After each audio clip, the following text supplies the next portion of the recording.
Of the newsroom from the BBC World Service, we'll be focusing on events in Syria, of course, and covering some of the day's other main news, including the reopening of the Cathedral of Notre Dame in Paris. Well, let's talk to Syed Shehata from BBC Arabic. Syed, we've been looking at these advances from the north by one rebel group in the south. Other rebels have taken various provinces in the east. The Kurds are there. It's a very mixed picture. What do you make of it all?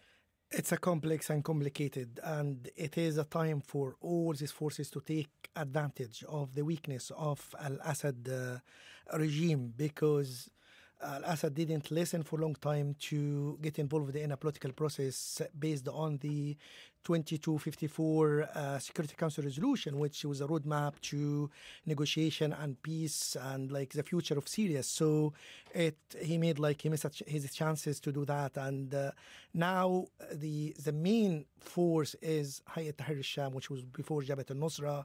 Even it's delinked from Al-Qaeda since 2016, but still the Islamists cannot get rid of their ideology very easily. And even Abu Muhammad al-Julani or Ahmad al-Shara, who said we need to build a government based on institutions and parliament based on chosen by people, but still there is no trust. His organization is classified as terrorist by the United States and other countries.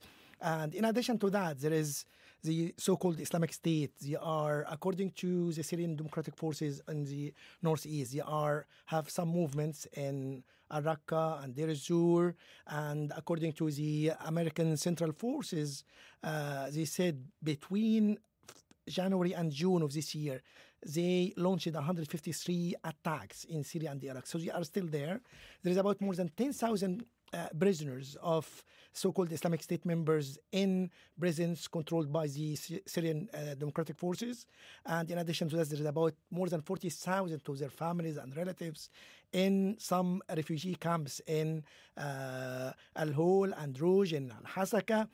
And they are a big threat for America, and because the American for a long time under the international coalition led by the United States to fight the ISIS or the so-called Islamic State, so they make advantage because they defeated this organization in 2019, but in 2022 they attack a prison in Syria, and 2024, according to the American Central Forces, they are a threat and they're doing attacks. So it is a complex, and if there is any instability, if there's any chaos, if President Assad didn't go to any negotiation or disappears from the political scene, and will be anarchy, I think will be a problem for the neighboring countries, especially Israel, Jordan, Iraq, and especially Iraq, who faced a lot from the so-called Islamic State before the defeated in 2019. So at the moment, we're facing the very real prospect that a group that grew out of Al-Qaeda could take Damascus, the capital of Syria. And this is a problem, because whatever the assurances of Abu Muhammad al-Julani or Ahmad al-Shara, that will be not like an Islamic cover in order to get support. But the Islamists or the political Islam movements in their history, when they are weak, they have a moderate discourse. But when they get strong, no, they want to apply the Islamic Sharia. And according to their version, if anyone don't agree with it, so will be out, and this case is not democratic. So it will be negative for the future of the Syrian people, for the democratic Syria in the future. So it is problematic if he got, because it's the main faction.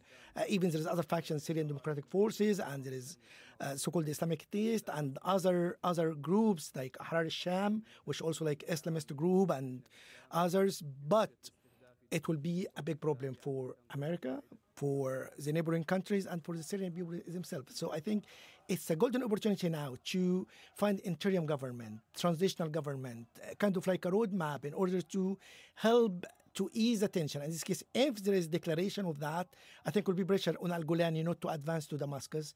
It will be kind of pressure from different forces in order to make the political solution go ahead, and it will get support from many countries. Syed, many thanks indeed. Syed Shehata from BBC Arabic.